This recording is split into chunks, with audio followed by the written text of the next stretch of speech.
ভাইয়া, তোমরা যারা কলেজে পড়াশোনা করছো, কলেজে ফার্স্ট ইয়ার কিংবা সেকেন্ড ইয়ারে পড়ছো, তোমরা স্বপ্ন দেখছো তোমরা ঢাকা বিশ্ববিদ্যালয়ে পড়বে কিংবা যে কোনো পাবলিক বিশ্ববিদ্যালয়ে পড়বে। তোমরা যারা পাবলিক বিশ্ববিদ্যালয়ে পড়তে চাও, তোমাদের জন্য একটা সাজেশন দেবো। তোমরা অ্যাডমিশনের সময় এসে অনেক টপিক আছে যেগুলো তোমরা অ্যাডমিশনের সময় এসে পড়তে গেলে তোমাদের জন্য একটু কঠিন হয়ে পড়বে, একটু জটিল হয়ে পড়বে।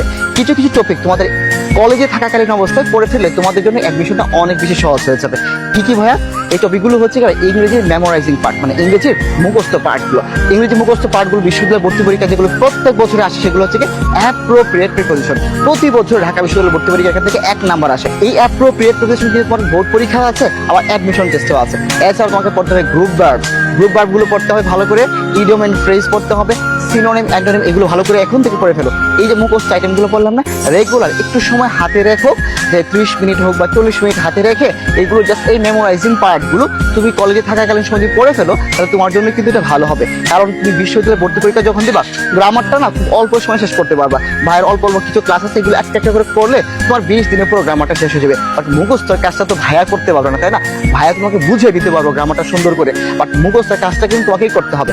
হয়তো মুখস্থ পার্ট আমি তোমাকে সহযোগিতা করতে পারবো, তোমাকে সাজেশন দিতে পারবো, একটু শর্ট সাজেশন দিতে পারবো, বা কোনো ক্ষেত্রে হয়তো মুখস্থ কিভাবে করো সেগুলো মনে রাখার কিছু টেকনিক তোমাকে দিতে পারবো। বাট দিন শেষে মুখস্থ কিন্তু তোমাকেই করতে হবে। তোমার শুভ ভাইয়া, আমি তো চাই না তুমি অ্যাডমিশনে গিয়ে তুমি প্রেশার ফিল করো। আমি চাই অ্যাডমিশনটা তোমার হোক উৎসবমুখর, অ্যাডমিশনটা তোমার হোক অনেক বেশি আনন্দদায়ক, তুমি অ্যাডমিশনে ফিল করতে পারো। ভাইয়া, আমি তো আমার স্বপ্নের খুব কাছাকাছি চলে আসছি।